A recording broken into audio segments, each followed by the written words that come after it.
I grew up in a very small town on Georgian Bay in Ontario, Canada, and I spent a lot of time in nature growing up and developed an interest in natural phenomena and biology,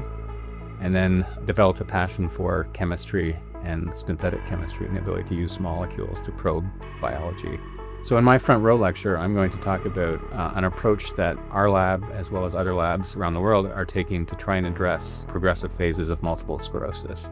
Specifically, we're trying to identify mechanisms and drugs that stimulate a regenerative process called remyelination, which we think has significant promise as a complementary therapy for existing MS drugs. If you can take one thing from my lecture, it's that we believe there's a complementary approach to the treatment of MS